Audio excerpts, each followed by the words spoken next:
فاجعة بمعنى الكلمة واللي تهز عليها الرأي العام المغربي والإسباني. جزار مغربي قتل مراته وولادو وقردهم ودارهم في صندوق ديال الخشب بدم بارد.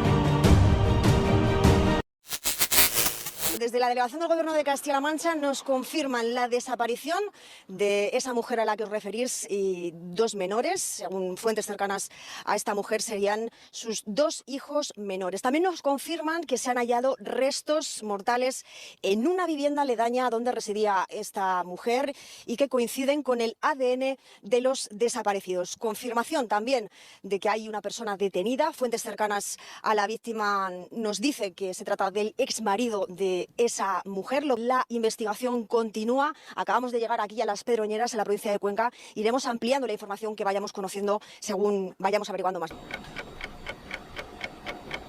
السلام عليكم حبابي. قصتنا اليوم زعزعات إسبانيا والمغرب لبشاعة الجرم ديالها. القصة اللي كتبدا من عند آمال بنت مغربية كانت عايشة مع أسرتها في منطقة الفقيه بن صالح وبالضبط من دوار عبد الله. آمال كبرات وترعرعات وسط واحد الأسرة محافظة، كانت كتقرا ووصلت للمستوى الدراسي ديالها الإعدادي، وفي هذا الوقت غادي يجيها عرض الزواج من واحد الناس قرابين ليهم، بيناتهم صلة عائلية وكيسكنوا معاهم في نفس الدوار. هاد العريس هو اللي كان كيشوف آمال وشافها بنت زوينة ومربية ومحتارمة راسها وبقى حاط عليها العين وما عمرو شاف عليها شي حاجة ناقصة، وتمناها الخو بحكم هو اللي رباه، حيت كان توفى الاب ديالو مني كانت في عمره 14 سنة وخلى ليه بنت وولد، وهاد الولد سميتو المهدي. كان في ذاك الوقت في عمره 4 ديال السنوات، وخوه اضطر باش يخرج يخدم ويكبر خوتو وخدم عليهم وكافح حتى كبروا. البنت وصلت لسن الزواج وتزوجات، والولد كافح معاه وخلاه حتى خرج لبرا المغرب وصيفطو لإسبانيا. ومني وصل لسن الزواج كان خاصو باش يزوجو ويكمل داكشي اللي عليه، وهذا الشيء علاش مني شاف آمال بقى حاط عليها العين وعيط لخوه وقال ليه راه موجد لك واحد البنت غادي تعجبك، بنت زوينه ومحتارمه راسها، والا جيتي شفتيها وعجباتك نتوكلوا على الله. مشى الاخ الكبير عند بوات آمال وقال ليه ان شاء الله طالبين ضيف الله عندك، بغينا آمال خويا المهدي، وان شاء الله غير يدخل المغرب من يجي من اسبانيا نجيو نشوفوا البنت وإلا توافقوا وتفاهموا بيناتهم نتوكلوا على الله. وصل الصيف من داك العام وفعلا مشى الاخ الكبير والمهدي يشوفوا البنت وعجباته حتى هي وافقات، وتم اتفقوا على الصداق بمبلغ ديال 5000 درهم اللي عطاو لباها، وباها قال لهم انا غير تهلاو ليا في بنتي. باها اللي كملها من عنده وشرى الضروبه ودوز لبنته احسن عرس ودا الحولي في الفطور باش يكبر بنته آمال. من بعد الزواج جلسات في دار لوسها واحد المده ديال 3 ديال السنوات. وعلى لسان الاخ ديال المهدي تيقول بان آمال بنت صباره وكانت كتصبر على خوه اللي واعر وصعيب، واخا كان كيجي غير شهر في العام كان كيدوزها معها في الصداع والمشاكل اللي كيختلق بسبب او بدون سبب، وكان خوه ومراته كيجيو ضده وكيدوروا فيه. القهوه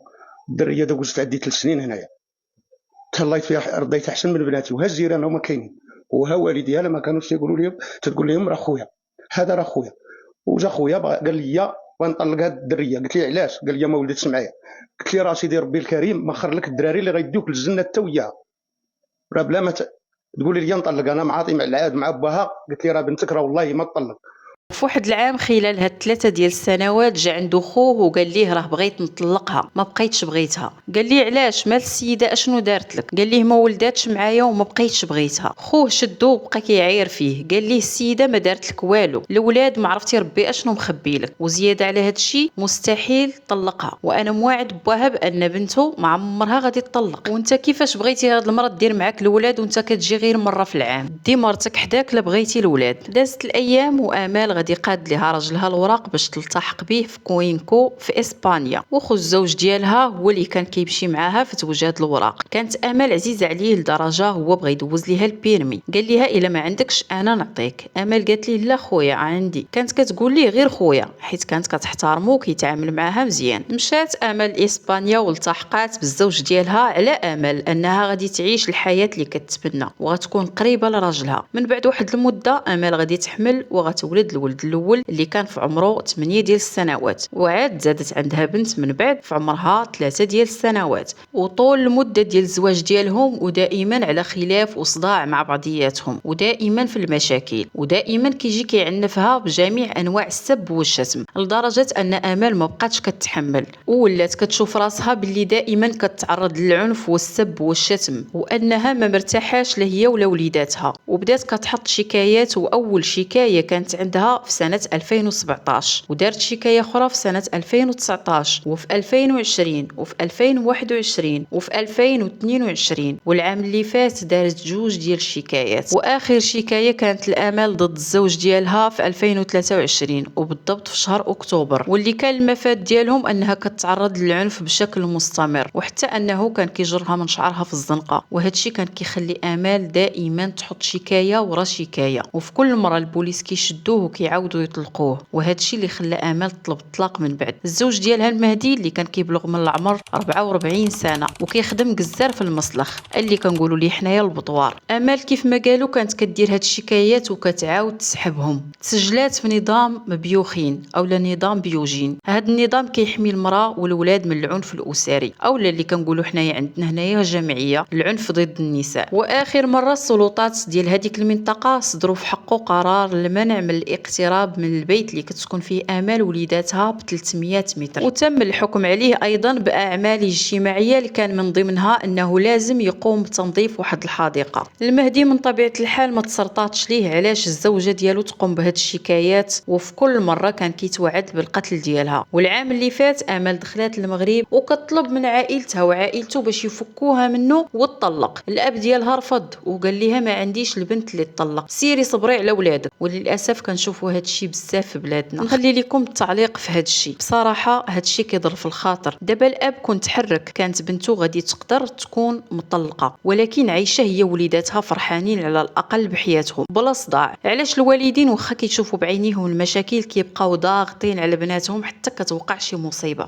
علاش باقي هذا التخلف في بلادنا، وبالخصوص النواحي ديال البوادي؟ عندهم البنت الى طلقات صافي راه كتجيب لهم العار، حتى كتوقع الكارثه عاد كيندموا. ربي كيف ما حلل الزواج حلل الطلاق. مني كتولي العشره مستحيله ما بين جوج، كيقول المثل عندنا حنايا اللي معروف عندنا في المغرب، فرق الروس ترتاح. كل واحد كيمشي يعيش حياته بالشكل اللي كيعجبه، والوليدات حقهم عليكم بجوج. المهم نرجعوا لقضيتنا. للاسف المهدي هادشي اللي دارت امال ما بغاش يتسرط ليه، ودائما كان كيهددها وكيعايرها وكيقول لها نقدتك من الفقر. هاد الجمله راه تنسمعوها بزاف عند الناس ديال اوروبا لعيالاتهم. امال عشت طوال سنوات حياتها في هاد المشاكل هادي حتى اليوم الجمعه الماضي اللي المهدي غادي ينفذ فيه داكشي اللي كان كيتوعد به ضد امال، ومشى سكر حتى سكر مزيان. وهادشي كان معروف عليه، السكر والمخدرات، وكيجي تكرفس عليها وعلى دوك الوليدات اللي كان غادي يطلقها في الاول حيت ما حملاتش. المهم سكر مزيان ومشى عندها، بقى كيتسلل من سطح لسطح حتى وصل عندها للدار، وشد امال دوز عليها هي وولادو، قطعهم ودارهم في صندوق ديال الخشب وبدم بارد بلا رحمه ولا شفقه. وفي يوم السبت غيتم اكتشاف هاد الجريمه هادي، الجريمه البشعه اللي تهزت عليها اسبانيا. مني صديقه ديال امال في العمل ديالهم لقاتها ما جاتش، هذاك الصباح بقات كتصوني ليها وما كتجاوبش. تما علمات السلطات اللي مشاو للدار ديالها، وتما تم اكتشاف الجثث. السلطات مشاو لكاميرات المراقبه اللي سجلات الدخول ديالو لتما وعدم خروج امال لا هي ولا ولادها من بعد دخول الزوج لعندهم، وبالتالي كيتضح انه هو المجرم. مشاو للدار ديالو وفي خلال التفتيش غادي يلقاو واحد الصباط ديالو اللي واخا غسلو الا انه بقاو عليه واحد البقع ديال الدم، ولقاو حتى الجنويه اللي ارتكب بها الجريمه لقاوها باقي عليها الدم ديال الضحايا. تم القبض على المجرم، وبالرغم من وجود الادله الا انه تيقول لهم ما قتلتهمش. القناه السادسه الاسبانيه توصلت بتسجيلات صوتيه امال هي اللي كانت مسجلاهم في تليفونها، وكانت خازناهم تسجيلات اللي كان فيها تهديدات واضحه منه بالقتل، وكان كيقول لها غتموتوا كاملين. يقول لك طلق راسك صافي سلام عليكم صافي. هذا هو الفرور اللي جابك هنا اسبانيا وبغيتي تطلق راسك، ولكن شوف اذا مشات طلق راسها نقتلها. وحتى الحقيقه الصادمه ديال هاد الوجه اللي خرج للصحافه وتيقول لهم امال كانت اختي وكانت كتقول لي خويا وكيتمسكن، واللي هو لوسها. ظهر في تسجيل صوتي اللي كيتوعد فيه امال بالقتل، بغيتكم تسمعوه. فقتي بصحتك واقسموا بالله وجاني معمي. Te juro por Dios que esto no va a quedar así. Ya sea allí en España o aquí, te volveré loca por todo lo que le hiciste a mi hermano. No tiras de rositas. Por mi vida y por la tuya, que no tiras de rositas. Juro por Dios que te quitaré la vida. Te juro que te torturaré y convertiré tu vida en un infierno. وليتي ضاغطه عليه. هذه هي الصدمة اللي حتى أنا تفاجأت منها مني كنت كنوجد القصة، وكيحلف وكيقول لهم بلي عمرو متدخل في المشاكل ديالهم، وهو ديما كان كيجي مع آمال وآمال عزيزة عليه، وبزاف من هذا الشيء هذا اللي غيكونوا الأغلبية شافوا داك الفيديو ديالو. من بعد الواقعة الجيران اللي كيسكنوا حداها كل شيء شهد أن آمال دائما كانت كتعرض للضرب والسب والشتم بجميع الألفاظ، وكان كيضربها في الزنقة أمام الجميع، وكتمشي كدير شكاية وتعاود تسحبها، والعلم لله علاش كانت كتسحبها، ربما كان كيهددها وكتخاف وكتمشي عاوتاني دير ليه تنازل. وهذا الشيء علاش الاعضاء ديال النظام بيوجين قالوا بانهم ما عطاوش الامال حقها كما يجب، وما حماوهاش الحمايه الكافيه، وما راقبوش المجرم كيف كان خاصهم يديروا. وللاسف امال راحت ضحيه بحال بزاف ديال البنات اللي كيجيو يديوهم ويتزوجوهم على سنه الله ورسوله، ومن بعد كيبداو يتكرفسوا عليهم. لا حول ولا قوه الا بالله، انا لله وانا اليه راجعون. تعازينا الحارة لعائلة آمال، وأشد العقوبة للمجرم السفاح، وحتى الصهر ديالها اللي كيتمسكن أمام الصحافة. راه ما تخيلوش الصدمة اللي تصدمت مني سمعت التسجيل الصوتي ديالو من بعد ما شفت الفيديو اللي كان كيهضر فيه على آمال وكيبكي وتيقول لهم أنا فقدت 4 أرواح، وآمال كانت عزيزة عليا، والوليدات كانوا عزازين عليا وتيقولوا لي با. فلا حول ولا قوة إلا بالله العلي العظيم. السؤال اللي بقى مطروح، من المسؤول من الاول ديال هذا الزواج وحتى الاخر وهو ارتكاب هذه الجريمه البشعه؟ ما تنساوش اخوتي تخليو لينا الراي ديالكم في هذا الموضوع، وهذا القتل هذا اللي كتر بهذه الطريقه اللي كثيره بزاف، ونخليكم نتلاقاو في فيديو جديد وقضيه وقصه جديده. القهوه الدريه دوزت عندي 3 سنين هنايا، تهلايت فيها رضيت احسن من بناتي، وها الجيران هما كاينين، وها والديها لما كانوا تيقولوا لي تقول لهم راه خويا، هذا راه خويا.